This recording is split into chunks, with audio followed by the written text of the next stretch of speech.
स्वामी ने पूछा कि तुम्हारे बच्चे कहाँ हैं? तो बिली मेरे हस्बैंड का नाम है। उन्होंने कहा कि वो ऑफिस मेस में है स्वामी। तो कहते क्यों वहाँ है, इधर बुलाओ। तो ऋतु और नवीन दोनों को हमने अपने पास बुला लिया। तो नवीन तो छुटकू सा था, शॉर्ट्स पहनता था, जुराबें लंबी-लंबी पहनाती थी मैं।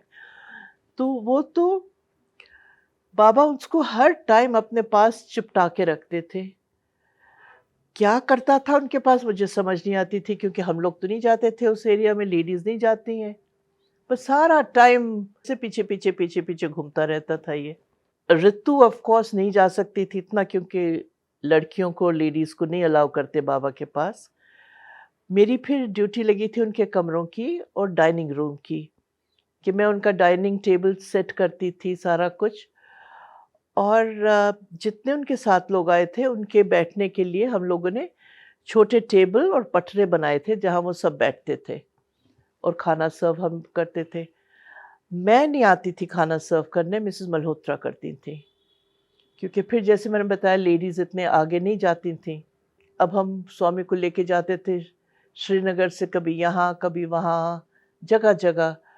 और हर एक जगह जहाँ जाते थे बाबा कोई ना कोई मिरेकल दिखाते थे हमको। कुछ ना कुछ निकाल देते थे हाथ से, कुछ ना कुछ करके दिखाते थे और हँसते थे फिर, जब हम लोगों की शक्लें देखते थे।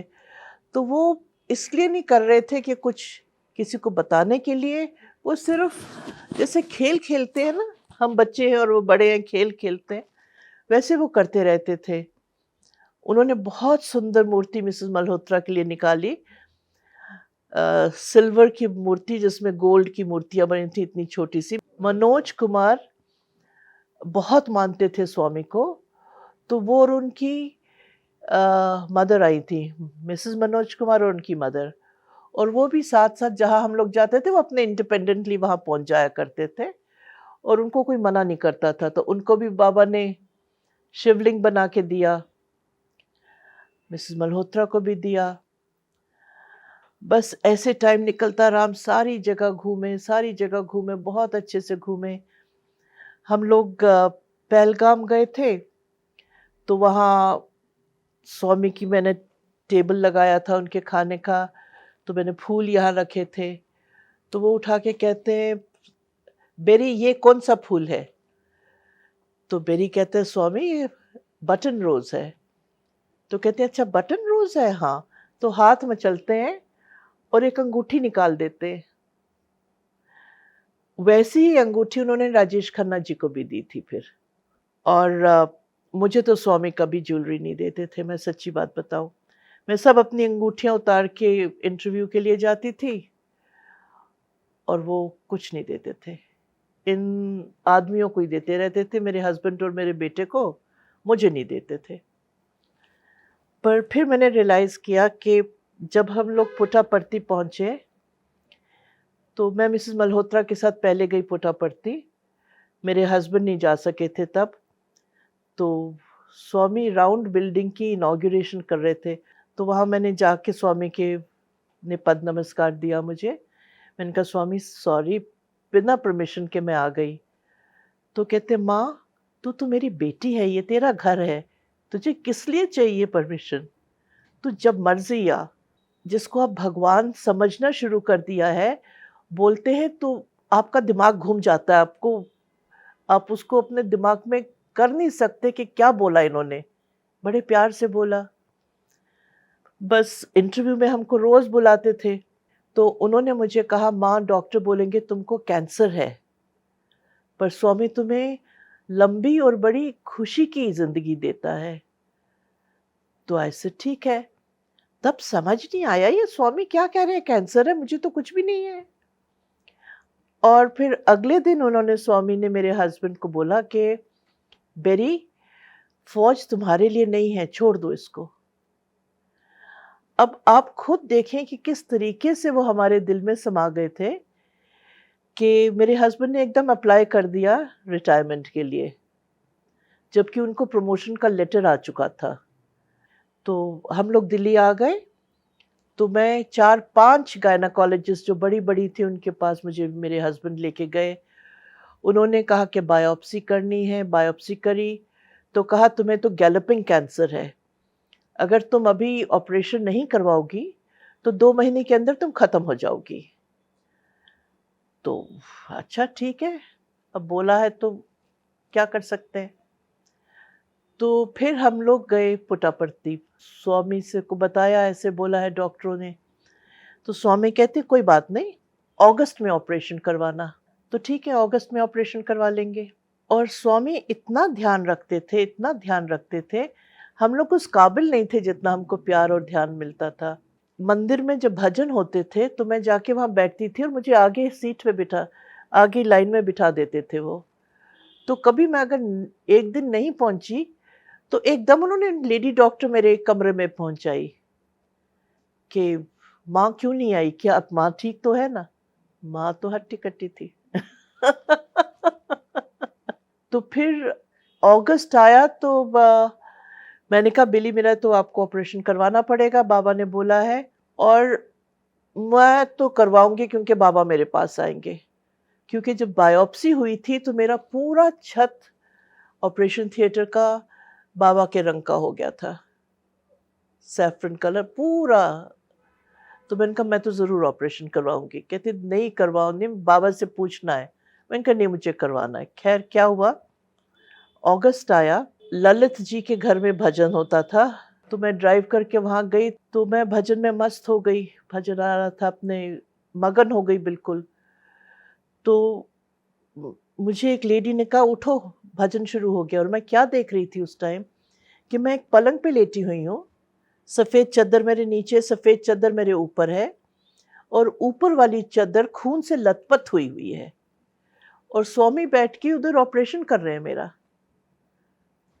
तो मैं उठी, मैं आरती करी, तो मैंने कहा ऐसा मेरा दिमाग कि मैं अगस्त में ऑपरेशन सोच रही हूँ, ऑपरेशन सोच रही हूँ, तो शायद मेरा दिमाग वैसे चल रहा है। अब मैं ये ना समझूं कि स्वामी सच्चीमुच आए थे मेरे पास। तो मैं जब प्रसाद लेके बाहर आई तो मिसेस राजेश खन्ना ने कहा कि इंदु तुम ठीक हो, क्या हो गया तुम्हें? मैंने कहा कुछ नहीं, मैं तो बिल्कुल ठीक हूँ।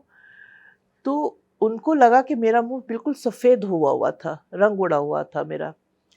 तो जब मैं कार में खुद ड्राइव करके आई तो मेरे पीछे पीछे राजेश और आशा आ गए पता करने को कि ठीक है, पहुंच गई घर वगैरह। उसके बाद हम स्वामी के पास गए पुट्टापर्थी। हम लोगों को तो बहाना चाहिए होता था ना जाने का। तो हम गए तो स्वामी की इतनी कृपा होती थी कि मुझे हमेशा फ्रंट रो पे बिठाते थे वो। तो बाबा आए तो बोले माँ ऑपरेशन हो गया। ऐसे बाबा ने कहा पोस्टपोन करो, हाँ सब कुछ बाबा ने ही बोला है, और आगे चले गए। तो बस फिर वो पोस्टपोन हो गया। अब वो आज तक पोस्टपोन हुआ है। आज तक ना मैंने कभी दवाई खाई है, ना मैं कभी डॉक्टर के गई हूँ। मेरी बेटी मुझे रोज हफ्ते में एक बार तो जरूर डांट देती थी कि मम्मा तुम तो अनपढ़ औरत हो, तुम कहती हो इतनी पढ़ी लिखी हो, अनपढ़ हो, डॉक्टर के पास चेकअप भी नहीं करवाने जा सकती, ये भी नहीं कर सकती, बहुत सुनने को मिलता था। खैर ठीक है, मुझे बाबा पे फेथ था तो मैं चलती जाती थी, और मेरे हस्बैंड को बाबा पे बहुत प्यार था, तो कोई फर्क नहीं पड़ता था हमें। तो हमारी इतनी अच्छी किस्मत हुई कि बिली को उन्होंने ट्रस्टी बना दिया बाबा के स्कूल का। इंटरव्यू में बैठे थे तो बाबा ने चाबी उठाई और देने लगे। तो फिर बाबा ने चाबी वापस रख दी। स्वामी चाबी दे रहे थे आप कमरे की मुझे, क्या कर रहे हैं आप? कहते माँ तू मेरे दिल में रहती है, तुझे कमरे की क्या ज़रूरत है? और उस टाइम के बाद हमें हमेशा वीआईपी जो गेस्ट हाउस है वहाँ कमरा मिल जाता था जब भी हम जाते थे। तो एक बारी हम आए तो मुझे मिसेस शोरी वहाँ ऑर्गेनाइज करती थी ना लेडीज़ की सिटिंग की, तो उन्होंने कहा इंदु तुमको बोला है वहाँ जाके सेकंड रो में बैठो आगे कुर्सी पे। तो मैंने कहा मैं क्यों बैठूं, बाबा तो यहाँ से जाते मैं पद नमस्कार लेती हूँ, आते मैं पद नमस्कार लेती हूँ, वहाँ तो एक बार ही नजर आएंगे। फिर मेरे दिल में आया कि मैं गलत बात बोल रही हूँ, जो बाबा ने इंस्ट्रक्शंस आती हैं मुझे वो ज़रूर माननी चाहिए। तो मैं जाके वहाँ बैठ गई, मुझे कॉर्नर की सीट थी। स्वामी आए तो बाबा ने इशारा करके वो अपनी चेयर मेरी तरफ करवा दी। तो मैंने पद नमस्कार लिया स्वामी से। तो कहते हैं, माँ तुम्हारा गीज़र काम कर रहा है बाथरूम का? क्योंकि मैंने चू-चू करी थी जब मैं उस कमरे में गई थी कि क्या कमरा दिया इतना छोटा-सा। और सारी लेडीज़ मेरे आगे पीछे पूछे कि बाबा तुमसे क्या बोल रहे थे? मैंने कहा नहीं, मुझे आशीर्वाद दे रहे थे। मेरी बेटी को हमेशा आशीर्वाद देते थे। नवीन तो बस बिगड़ा पहलवान था। हम लोग बैठे होते थे और देखते थे, सफ़ेद कुर्ते पजामे सब लोग पहनते थे ना, तो भागता जा रहा है बाबा के इंटरव्यू रूम में, फिर देखो फिर भागता जा रहा है इंटरव्यू। और जब भी स्वामी दिल्ली आए, वो ज़रूर हमारे घर में आए। पहली बारी जब स्वामी हमारे घर में आए, तो आप मानोगे मेरे किचन में घुस गए। नीचे हमारा किचन है, मेरे किचन में घुस गए और पतीले का ढकना उठा-उठा के देखते हैं क्या बनाया खाने को। हमको पता ही नहीं था कि ऐसी बात करेंगे वो। फिर हमारा ये मकान किराए पे था, ये ऊपर का फ्लोर, तो वो खाली ना करे आदमी, तो सीढ़ियों में मैं खड़ी थी स्वामी के साथ। तो वो किराएदार नीचे आए देखने क्या हो रहा है इनके घर में। मैंने कहा स्वामी देखो ये किराएदार हैं, घर नहीं खाली कर रहे। 6 महीने के अंदर मेरा घर खाली हो गया। हमेशा एक प्राइवेट रूम में हम सब लोग बैठते थे। एक डाइनिंग रूम बनता था उन सब के लिए, हमारा प्राइवेट रूम होता था। और जो बड़ा कमरा है आगे, वहाँ अगर कोई लोग आ जाते थे तो हम मना नहीं करते थे, क्योंकि हमारा भी तो दिल करता है स्वामी से मिलने को। तो वो जब कमरे से बाहर जा रहे थे, तो मेरे हस्बैंड ने स्वामी को कहा, स्वामी थैंक यू सो मच, आपने माँ का कैंसर ठीक कर दिया। तो कहते हैं माँ का कैंसर ठीक किया? कैंसर कैंसल्ड, कि मतलब अब कभी इसको कैंसर नहीं होगा, कुछ भी कर लो। आप मानोगे क्या-क्या रूप दिखाए स्वामी ने हमको। बहुत प्यार दिया, बहुत प्यार दिया। जब स्वामी ने मेरे हस्बैंड को बोला कि तुम आर्मी छोड़ दो, तब उधर उनको उनका एक दोस्त मिला जो आर्मी में था पहले और बहुत बड़ा बिज़नेसमैन बना हुआ था, बड़ा अमीर आदमी। तो उसने कहा बेरी तुम मुझे जॉइन करो, मुझे तुम्हारी ज़रूरत है काम के लिए। और वो पुराना दोस्त था आर्मी का, एक ही यूनिट में एक ही पलटन में थे, एक ही सब कुछ था। तो बिली ने उनको जॉइन कर लिया। पर मुझे कुछ अच्छा नहीं लगा जहाँ वो जॉइन किया। काम करने का तरीका, टाइमिंग वग़ैरह, इनके पास टाइम ही नहीं होता था मेरे और बच्चों के लिए या किसी के लिए। तो बिली बाबा के पास गए, राजेश खन्ना गया, बिली गए शिवरात्रि पे, मैं नहीं जा सकी। तो स्वामी ने जब इनको इंटरव्यू पे बुलाया, तो कहा बेरी तुम वो नौकरी छोड़ दो, माँ को नहीं पसंद है। तो आप मानोगे, जैसे ही मेरे हस्बैंड दिल्ली वापस आए, सुबह पहले उठ के तैयार होके ऑफिस गए, रेजिग्नेशन लेटर दिया और आ गए वापस। फिर पता नहीं था कि कहाँ से पैसा आएगा, कहाँ से क्या आएगा।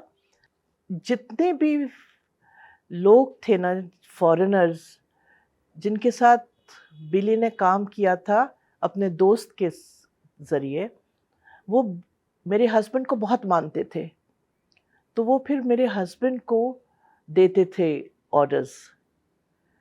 मतलब इस तरीके से नहीं कि जो पहले था दोस्त उसके किसी चीज़ के रास्ते में आ रहे हों, नए ऑर्डर्स। और ठीक है, हमारा काम चलता रहा, काफ़ी पैसा कमाते रहे। फिर हमारी बेटी बड़ी हो गई, वो ट्रैवल करने लगी, कभी पेरिस जा रही है, कभी कहीं जा रही है।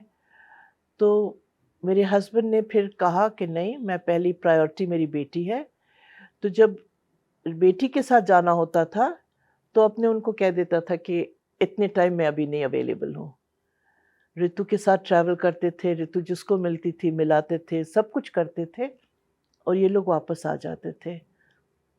अब किस तरीके से हमारा घर चलता था, सब कुछ चलता था, बड़े आराम से चलता था, ये बाबा जानते हैं। कई बारी मैंने इनको कहा कि बाद में, काफ़ी देर बाद में, मैंने कहा बिल्ली आप इतना खर्चा करते हैं, कहाँ से आता है पैसा आपके पास? कहते बाबा देते हैं ना, और कहाँ से आएगा? और वही बात अब सच निकली है, वही बात अब सच निकली है। इनके जाने के बाद आप मानेंगे नहीं कि मुझे कुछ नहीं पता था, इनकी इन्वेस्टमेंट क्या है, इनके बैंक अकाउंट्स क्या है, कहाँ नहीं है, कुछ नहीं है। मेरा बेटा बैठ के फाइलें देखता है, सब कुछ करता है। मेरा बेटा मुझको पैसे देता है, मेरी पेंशन आती है बहुत अच्छी। पर कभी अगर मुझे ज़रूरत पड़ती है, तो मैं कहती हूँ, ओहो! पैसे ख़त्म हो गए, अब मैं क्या करूँ? मैं कागज़-वागज़ अपनी फाइलें इधर-उधर करूँगी, तो उधर से एक जत्थी नोट निकल आएगी 50,000 की। किस तरीके से बाबा देखते हैं, अब जादू समझ लो, बाबा की कृपा समझ लो, कुछ भी समझ लो आप। जब इंटरव्यू रूम में बुलाते थे तो बाबा की कुर्सी होती थी, मैं फट जाके ना कुर्सी मल लेती थी। दीवार होती थी यहाँ, मैं फट जाके कुर्सी मल लेती थी। मतलब ज़मीन पे मल लेती थी कि कुर्सी की टाँग पकड़ के बैठ जाती थी। बाबा ने कभी मुझे ना नहीं बोला, कभी नहीं कहा माँ क्या कर रही है। तो बाबा जब विभूति क्रिएट करके ऐसे हाथ से देते थे, तो कहते थे माँ रुक जाओ। एक कागज़ मुझे देते थे कि तुम डाल लो, मुझे पता तुम ये सँभाल के लेके जाओगी बच्चों के लिए। आप मानेंगे, बाबा साइंस सेंटर में आए, तो बैठे हुए थे हम लोग आगे, तो बहुत अच्छा भजन हो रहा था, बहुत अच्छा भजन हो रहा था। तो मैंने रिकॉर्डिंग शुरू कर ली, क्योंकि दोनों बच्चे नहीं आ सके थे। तो बाबा अपनी लेके आए, चेयर को जब जा रहे थे, तो कहते माँ बच्चों के लिए रिकॉर्ड कर रही थी। आप मानोगे, मतलब ये ऐसी छोटी-छोटी बातें कह के ना आपका, क्या बोलूँ मैं, आँसू आ जाते थे आँखों में। और पुट्टापर्थी में जब बाबा आते थे दर्शन देने, आगे बैठे होते थे, तो आँसू निकलने शुरू हो जाते थे बाबा को देख के कि देखो कैसे भगवान हमारे सामने आ रहे हैं। मेरे घुटने बहुत दुखते थे। डॉक्टरों ने कहा कि यू मस्ट ऑपरेशन एकदम करवाओ। और मैं क्या करती थी, इंजेक्शंस देती थी अपने घुटनों में कि मैं 3-4 महीने निकाल सकूँ घर। अभी भी वो डॉक्टर ऋतु को, मेरी बेटी को फ़ोन करता है कि क्यों नहीं मम्मी ऑपरेशन करवा रही हैं, मैं इतना सी भी दर्द नहीं होने दूँगा उनको, और 15 दिन में अपनी गाड़ी खुद चला के जाएँगी, क्यों नहीं मानते हो? पर मेरा दिमाग ख़राब है ना, मेरे हस्बैंड जो कह दें मैं वही फ़ॉलो करती हूँ, दूसरी बात मैं बिल्कुल नहीं करूँगी। कई लोग इतना ताना देते हैं, बड़ी पतिव्रता बन रही है, मैं बन रही हूँ जो बन रही हूँ, आपको इससे क्या? तो मैंने कहा ऋतु ये तो बड़ी बुरी बात है, पापा को तो समझ आनी चाहिए कि मेरे घुटने दुख रहे हैं, मुझे ऑपरेशन नहीं करवाने दिया, अब चला नहीं जा रहा मेरे से, भाई हद हो गई भाई, ये तो कोई मतलब नहीं है। आप मानोगे, आप मानोगे, 2 दिन में मेरे दोनों घुटने ठीक हो गए। बाबा ने मुझे क्रिएट करके शिवलिंग दिया, ये आपके सामने है। स्वामी के साथ थोड़ी कहते हैं कि मुझे ड्यूटी पे जाना है, कहते स्वामी जब आप कहते हो हम जाते हैं। तो स्वामी कहते कमरे में तो बीवी को डांटता है और मुझे आके कहता है जब बोलोगे मैं जाऊंगा। तो फिर स्वामी ने कहा तुम जाओ, बच्चे यहाँ रहेंगे, माँ और बच्चे यहाँ रहेंगे।